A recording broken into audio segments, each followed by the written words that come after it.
Minsan, nakakapagod talaga maging estudyante, no? Yung tipong kakapasok mo pa lang, pero uwing-uwi ka na. First subject pa lang, antok na antok ka na. Buti ba tong bruhang kambal ko? Inspirasyon yung mga poging lalaki dito sa campus namin.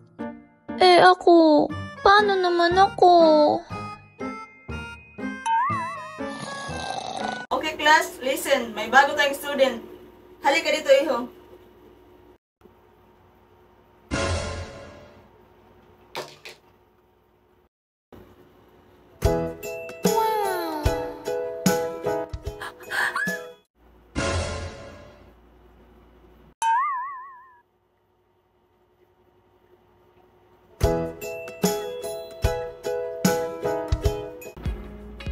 Sige, iho. Go ahead and introduce yourself.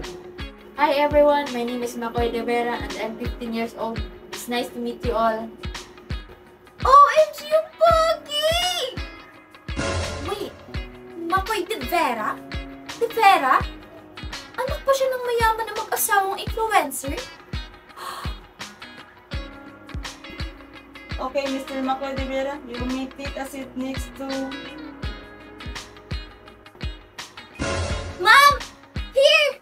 Ma'am, dito! OMG! Okay, right over there next to Miss Angel Monteverde. Okay ma'am, thank you. Feeling ko talaga may tinatago kong kahit sa akin si Miss Santos. Ano ba yan? Istorbo naman eh! Sino ba?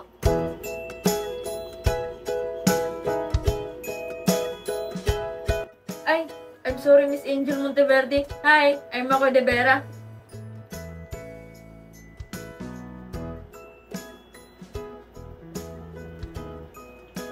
Ano ba yan? Di naman ako na-intro na may bagong transferi akong pogi na makakatabi. Miss Angel, I think you'll need this tissue. Ay, shit! Thank you. Ano ba yun, Angel? Nakakaya ka! Okay, class, settle down. I will start my discussion now.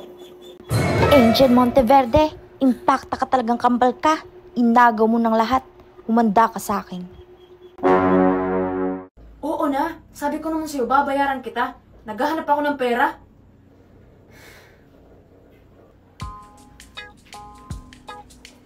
Hi, Mr. De Vera. Oh, hi. Do I know you? Aray ha? Classmate mo ako. Hi, I'm Angela Monteverde. Angela? Wait, parang nakita na kita. Parang may kamukha ka. Magkamukha pa rin pala kami after kong pinaiba yung buhok ko. Oo, yung seatmate mong nerd, kambal ko siya. Kaya pala. Parehas na parehas kayo ng muka. Mr. De Vera, pwede ba? Huwag mo nang ulit-ulitin. Halata naman na mas maganda ako kesa dun. Alam ko naman yung Miss Angela. Pero kung wala ka nang kailangan sa akin, mana na ako ah. May gagawin pa kasi ako. Di ba kailangan mo ng pera? Anong sinabi mo, Miss Angela? Mr. De Vera, hindi naman sa nangyayaalam ako ha. Narinig kasi kita kanina nung may kausap ka. And, matutulungan kita sa problema mo. Miss Angela, alam ko nang mayaman ka.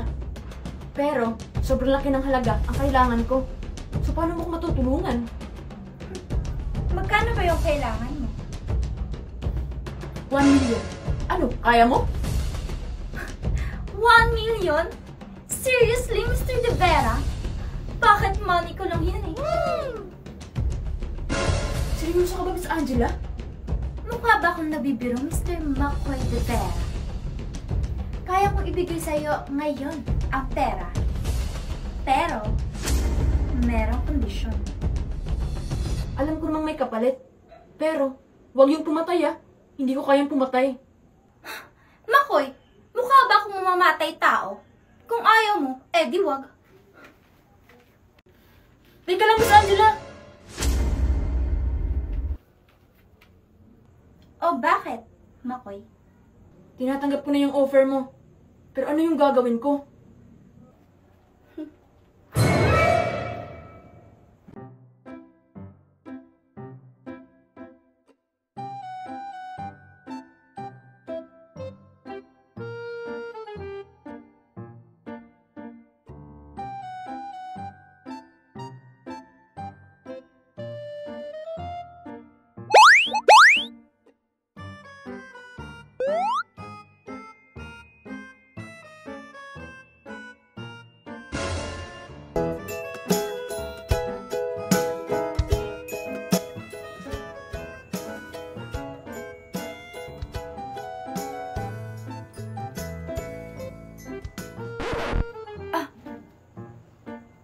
Makoy, may kailangan ka ho ba?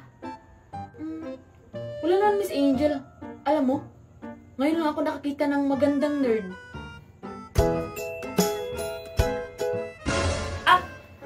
May gagawin pa pala ako. Excuse me, Makoy.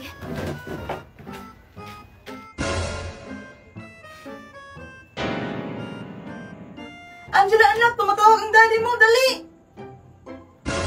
What? Si Daddy? OMG! Pero ako, Mami. Hi, Daddy! Daddy, pwede ba mag-request ako sa'yo? Pwede ba pumunta kami ng mall? Wala na kasi ako magagandang damit eh. Hindi na ako pretty. Ang maganda ako talagang anak. O sige, magpapadala ako sa'yo mamaya ha. OMG, Daddy, thank you! Makakapag-shopping na kami ni Mommy. Ang pogi-pogi talaga ng Daddy ko. I miss you, Dad! Oo naman, ikaw pa. Ano kung maganda? Oh, teka. Nasaan yung kambal mo si Angel? Daddy, si Angel? Ayun, as usual, nagkukulong sa kwarto niya. Alam mo, Daddy, napapagod ako kasi ako palagi yung gumagawa ng gawaing bahay dito. Daddy, sabi ko naman sa'yo, kumuha ka na ng yaya eh. Sa susunod na lang anak. O sige na, pumunta na kayo ng mall. Tawagin niyo si Angel ha. Mag-send kayo ng picture na kayong tatlo. Okay, Daddy. Oh, Daddy, dito na yung sinan mo. Daddy, bye-bye. Pupunta na kami ng mall. Oh, Mommy, oh. Mommy, doon tayo banda, tara. Mommy, teka lang po.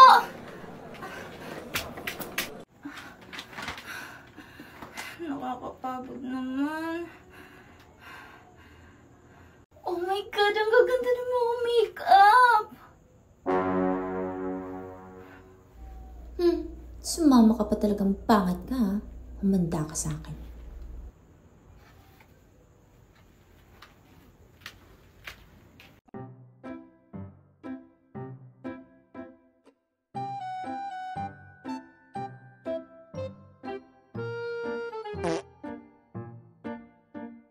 Mommy, tara na, let's go home. Wala akong napili. O sige, tara na.